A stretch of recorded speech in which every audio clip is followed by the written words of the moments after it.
Amigos invisibles,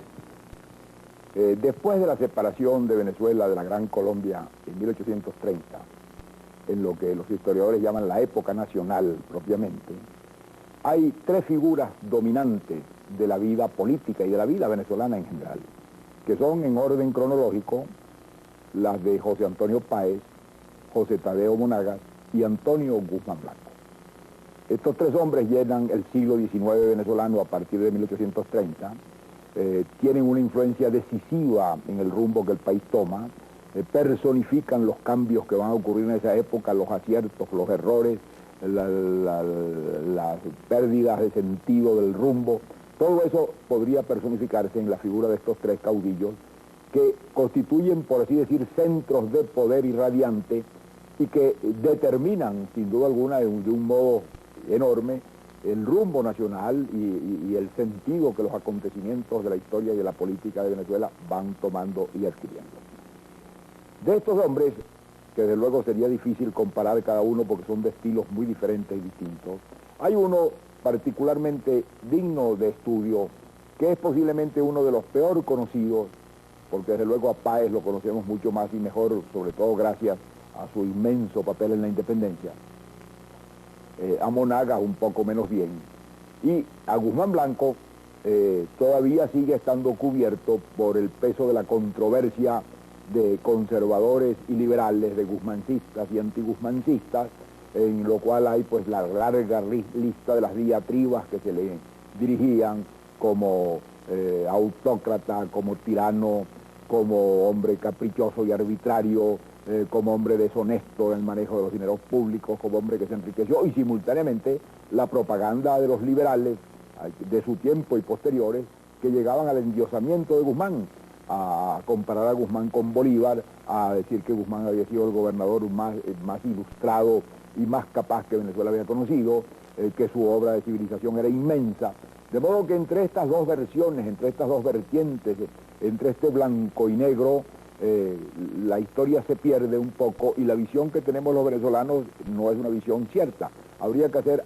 ya a un siglo de distancia, a la época en que actúa Guzmán, un esfuerzo, como tenemos que hacerlo en general en toda nuestra historia, para evaluar esta figura. Antonio Guzmán Blanco es una figura singular por muchos motivos. Él nace hijo de uno de los hombres más importantes en la historia política de Venezuela, que es Antonio Leocadio Guzmán. Antonio Leocadio Guzmán, que comienza su vida política ya al final de la época de la independencia, cuando regresa a Venezuela en 1821, que conoce a Bolívar, que tiene cierto trabajo cercano a Bolívar, que hace pensar, incluso él puede alegar que fue secretario de Bolívar en un momento, es el fundador del Partido Liberal en Venezuela y un hombre cuya influencia en la transformación de las ideas políticas, de la realidad política y del destino de Venezuela a comienzos del siglo XIX fue gigantesco. Este Antonio Leocadio Guzmán es el padre de Antonio Guzmán Blanco y es una figura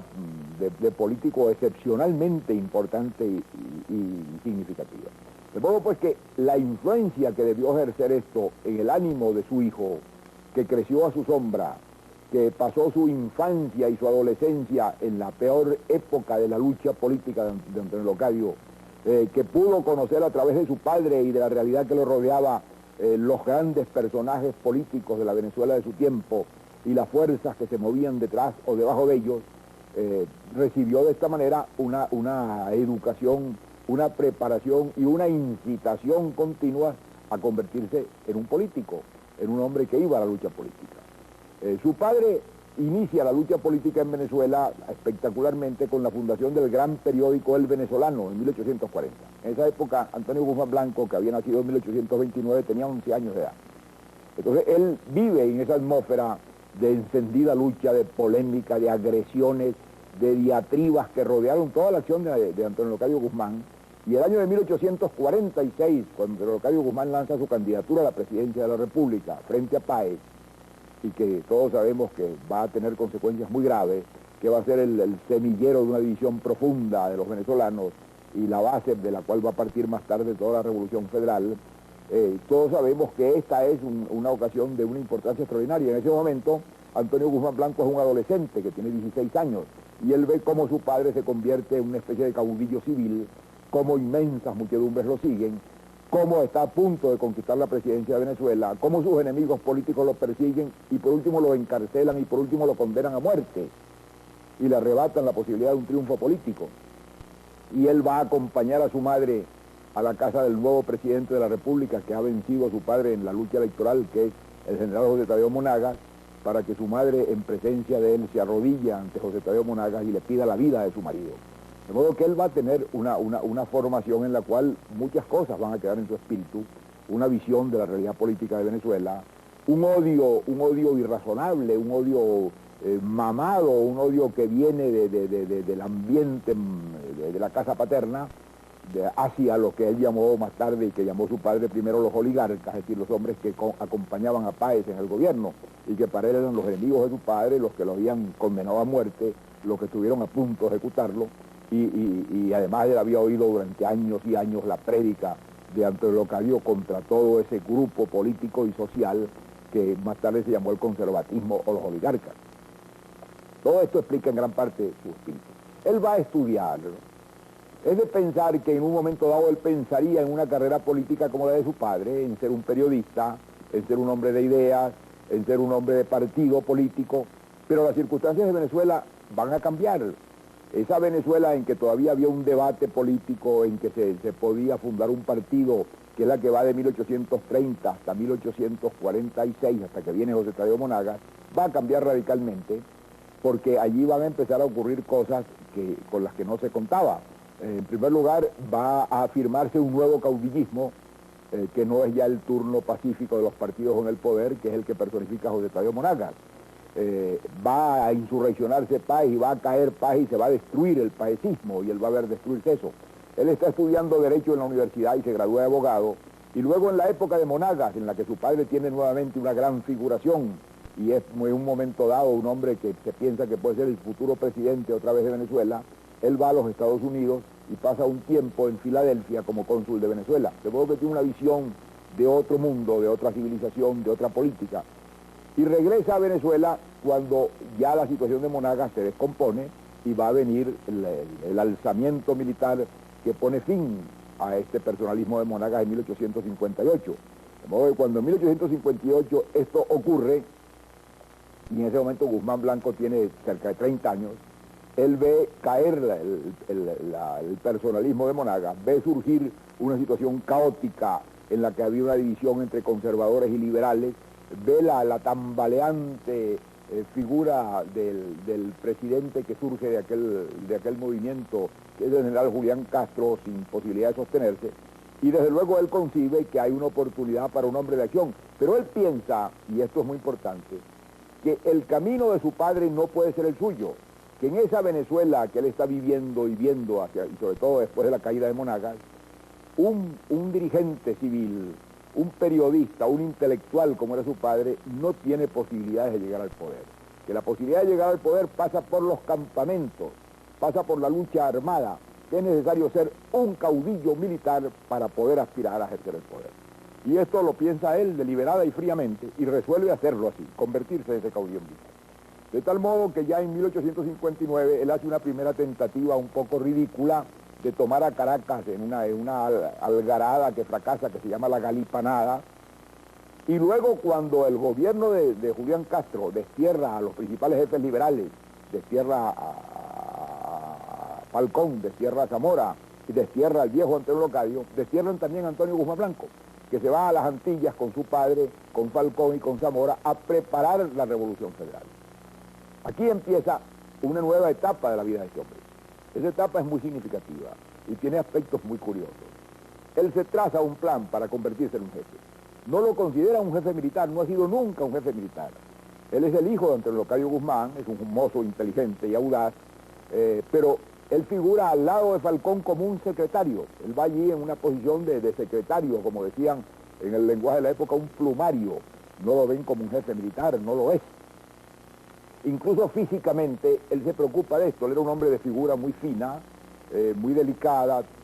tenía los pies pequeños, las manos muy finas, y él entonces resuelve dejarse una tremenda barba, que usó todo el resto de su vida, para darse un aspecto más terrible y más dentro de esa figura caudillesca que él quería fabricar, que él quería construir intelectualmente. Él se da cuenta que allí en la Federación hay dos jefaturas. Una que es la que puede convertirse en un caudillismo, que es la de Zamora, y otra que es la de Falcón, que es un hombre vacilante, que no tiene las condiciones tradicionales del caudillo, que es un hombre magnánimo y bondadoso, y él se acerca entonces de un modo muy estrecho a Falcón, porque él piensa que a la sombra de Falcón él tiene más posibilidades que a la sombra de Zamora. La Federación no da caudillo, no lo va a dar porque el caudillo que pudo ser, que era Zamora, perece a los 11 meses de empezar la guerra federal, y esa guerra dura 5 años. De modo que quien queda a la cabeza de todo aquello es Falcón, que no tenía las condiciones para convertirse en ese caudillo carismático. Y por lo tanto siente Guzmán que allí está su oportunidad, en convertirse en la segunda persona en camino de convertirse en la primera dentro de aquella especie de vacío de poder que él siente en la Federación, en el movimiento federal. Y comete un acto de audacia, que es en el momento en que ya se prolonga por casi 4 años la guerra federal sin resultado, porque lo que hay es una serie de guerrillas anárquicas regadas en el país, y se da cuenta Falcón, probablemente por inducción del propio Antonio Guzmán Blanco, de que es necesario buscar una manera de centralizar todas esas fuerzas, de coordinarlas, de disponerlas como un ejército realmente para llegar a una decisión, y en ese momento no tienen a quien designar jefe para esas fuerzas del centro. Y es cuando Antonio Guzmán Blanco le dice a Falcón, mándeme usted a mí. Que es una decisión curiosa porque no lo veían como un jefe militar. Él lo que era un poco el intelectual que estaba detrás de Falcón, el hombre que publicaba los periódicos federales, el hombre que preparaba las proclamas, el hombre que vislumbraba y diseñaba las campañas políticas y militares. Y asume entonces esa tremenda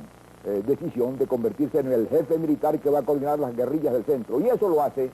premeditadamente, deliberadamente, con una energía increíble para lograr que aquellos bárbaros, que aquellos hombres que no tenían otra preparación y antecedente que la lucha armada, reconozcan a este bachiller, a este abogadete, a este intelectual como jefe militar de ellos. Lo logra con inmensa energía, logra que lo sigan, logra éxito, y es realmente quien logra que termine la guerra federal por medio del acuerdo que logra en el Tratado de Coche con la figura que estaba junto a Páez, que era Pedro José Rojas. De modo que aquí se convierte sin duda alguna Guzmán en la segunda persona de la Federación. Cuando triunfan los federales, el hombre que es sin duda el hombre que dirige todo, el hombre en quien reposa intelectualmente la dirección suprema del gobierno, es Antonio Guzmán Blanco, a quien nombran ministro de Hacienda para organizar aquella hacienda atrozmente endeudada y comprometida, quien contrata el empréstito de la Federación, donde aprovecha para hacer la base de su fortuna, porque él piensa que no va a poder ser un hombre de poder si no tiene fortuna personal, y donde es él detrás de Falcón y al lado de Falcón el hombre central y decisivo, de modo que Guzmán está allí empollando, armando y dirigiendo su predominio, un predominio que él quiere revestir de 2 fases. El predominio intelectual, que sin duda alguna lo tenía, era el hombre más ilustrado, más culto, más capaz, con más visión de la política y del destino del país que había en aquel grupo de guerreros bastante elementales,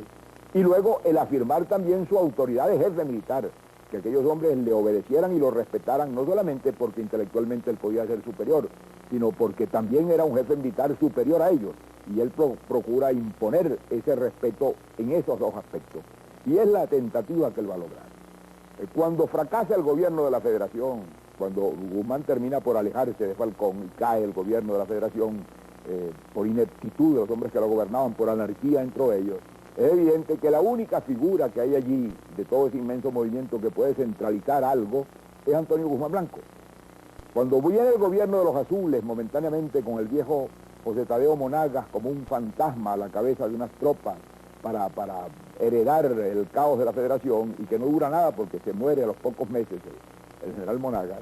la figura de Guzmán se agiganta. El gobierno que viene a la muerte de José Tadeo es un gobierno también anárquico e inestable, porque no hay caudillo, no hay jefatura. El hijo de José Tadeo, José Ruperto Monagas, no tiene las condiciones para que lo puedan reconocer en esa condición. El mismo grupo de los Monagas está dividido. Y es entonces cuando siente Guzmán que ha llegado su hora, que ha llegado su momento. Y el año de 1870, él organiza, encabeza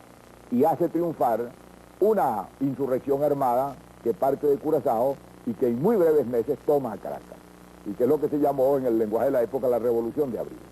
De modo que allí se transforma él en el jefe de la situación en Venezuela. Esa jefatura no es aceptada fácilmente. Los mismos hombres que le siguen todavía no tienen por él el respeto debido. Hay mucha insurrección en todo el país, mucho alzamiento, el caos que había creado la guerra federal sigue en pie. Entonces él tiene que, al tomar el poder, declararse en campaña y va a estar prácticamente 2 años combatiendo en todo el territorio venezolano con mucha energía, con mucha entereza, con mucha decisión y con mucha dureza, logrando imponer indiscutiblemente su autoridad, llegando al extremo de tener que fusilar a antiguos compañeros suyos, como fue el caso de Matías Salazar, para poder afirmar su cesarismo, su personalismo en el gobierno, y lo logra. Pero no solamente lo logra pues desde el punto de vista material de imponer respeto, sino que aprovecha en aquellas circunstancias de organizar el país. Lo que este hombre realiza entre 1870 y 77 es extraordinario. Las transformaciones que provoca, los cambios que trae, la visión de progreso y de civilización que impone no tiene precedentes en la historia de Venezuela. Y desde luego habría que analizarlo con mucha seriedad. Desde decretar la instrucción pública gratuita y obligatoria, hasta establecer los primeros contratos de ferrocarriles, hasta hacer las construcciones que todavía son las construcciones principales de edificios públicos que hemos tenido en Venezuela y en Caracas, construir caminos, hasta organizar todos los aspectos de la vida social con el propósito de civilizar a Caracas, dando otro aspecto a la ciudad, dándole otra dimensión a la vida. De modo que es un civilizador en el mejor sentido de la palabra este hombre, y su autoridad le emplea en este sentido. Pero a él se le plantea, como a todos estos caudillos personalistas, el problema de la sucesión.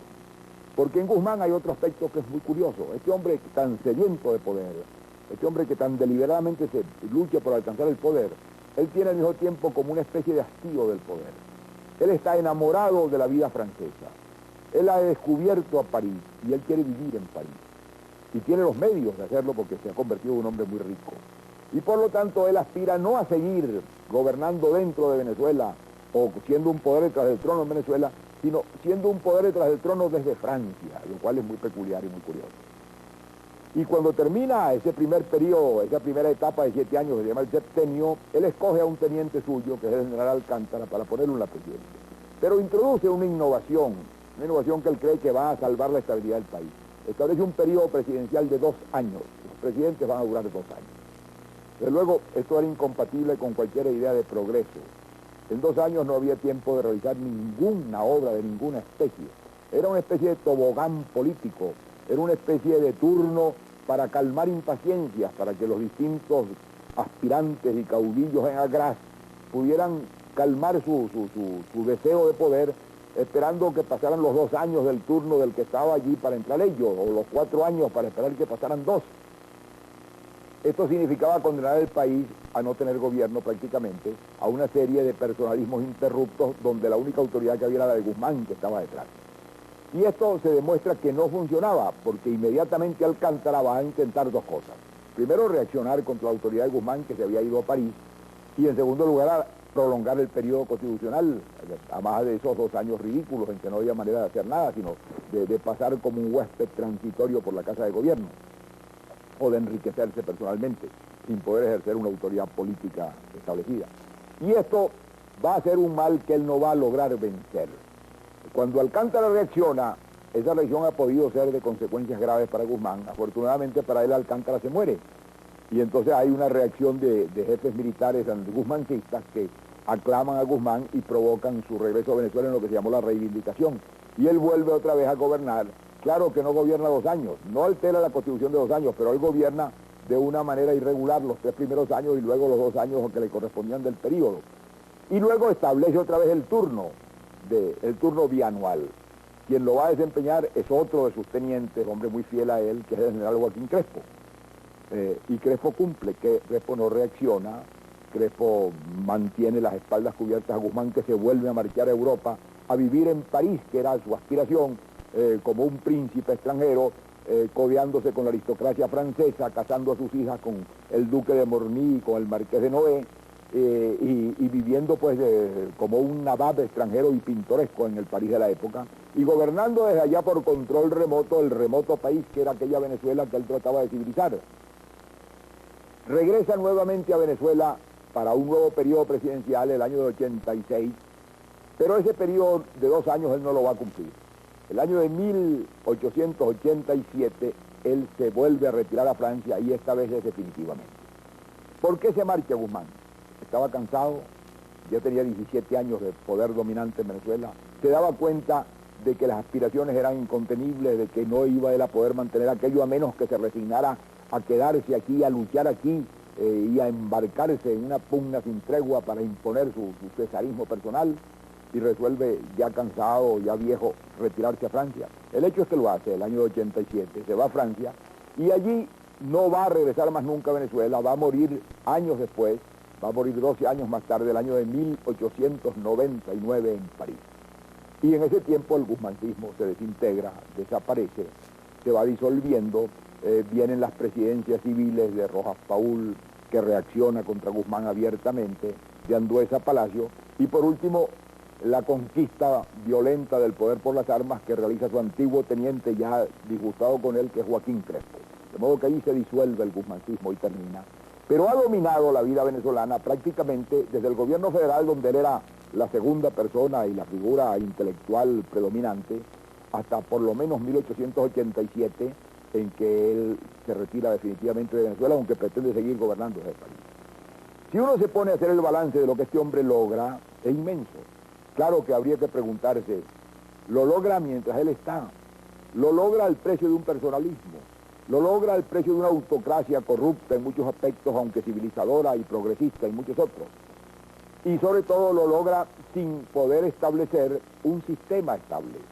porque el gran problema de estos caudillismos era que podía funcionar mientras estaba allí la figura dominante de estos hombres centrales, pero al desaparecer ellos por una u otra circunstancia, aquello era un castillo de naipes que se desintegraba y caía. De modo que ese turno de 2 años que él pretende exponer, eso no funciona sino con la autoridad de él por detrás. Cada uno de los presidentes que llega y que asume el poder, lo que pretende inmediatamente es prolongarse allí y modificar la Constitución para permanecer,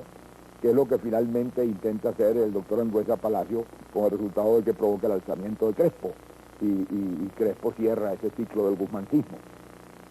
De modo que él no logra estabilizar lo que hubiera podido ser una continuidad. Sin embargo, es en ese momento final de su gobierno cuando en Venezuela ocurren transformaciones muy importantes.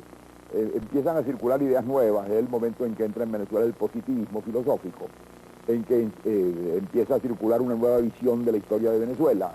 en que empieza a haber una preocupación científica por evaluar lo que vale el país, lo que significa el país, en que hay una juventud ávida de establecer en Venezuela una democracia que funcione, en que se parece que se van a crear nuevos partidos políticos.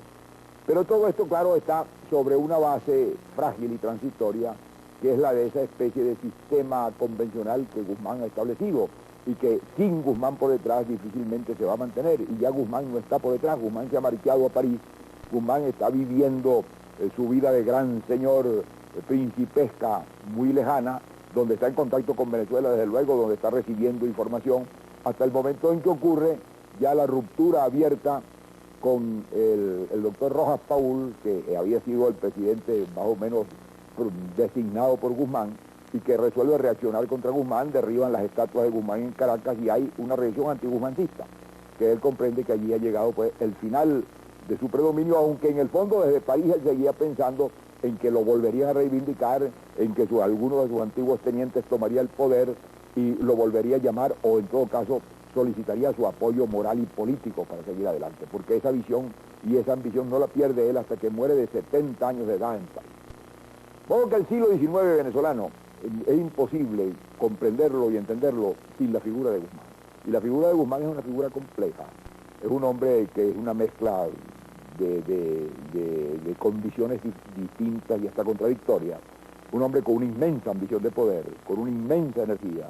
con una visión de modernidad que él trae de Francia, porque él fue un gran admirador de Napoleón III, y Napoleón III fue un gobernante de ideas liberales y de espíritu muy progresista. Napoleón III hizo grandes pasos de progreso en Francia, y él se inspira mucho en ese modelo de Napoleón III y aspira a realizar una política similar en la Venezuela de su tiempo. No hubo en esa época ningún caudillo que se le pudiera comparar en esa visión de modernidad, en esa visión de lo que era el Estado, en esa visión de lo que era el destino colectivo, en esa visión liberal de la sociedad. Los otros eran hombres mucho más primitivos, hombres de armas, que no habían tenido una visión del mundo similar a la que tenía Guzmán, que no habían salido, que no habían estudiado, que no tenían una concepción de lo que podía ser el progreso político. Guzmán la tenía y la trató de implantar, como lo revela el decreto de instrucción pública, como lo revelan las inmensas transformaciones que él provoca materiales y institucionales en el país, la organización de la hacienda pública, el establecimiento de una base estructural para que el país se integre por medio de ferrocarriles y carreteras. En fin, una cosa que contrasta la transformación de Caracas en una capital moderna que él comienza a hacer, construye el Capitolio, construye el acueducto, construye el teatro municipal, es decir, hace una serie de cosas que revelan una voluntad de progreso, una voluntad de civilización, que no tuvo ninguno de los caudillos anteriores ni posteriores a él, porque en este sentido él era un hombre muy superior a los otros. Claro que todo esto, con el revés de lo que pudiéramos decir, la parte negativa de Guzmán, su egolatría, su personalismo exagerado, su falta de probidad en cuanto a las ventajas que podía derivar de la presidencia de la República, su tendencia a resolver las cosas a su manera sin tomar en cuenta ninguna otra opinión, y su falta de sentido para establecer un equilibrio entre gobierno y oposición, que era lo que hubiera permitido salvar el escollo de una continuidad y que hubiera posiblemente ahorrado a Venezuela todavía muchísimas duras experiencias que tuvo que vivir después de Guzmán.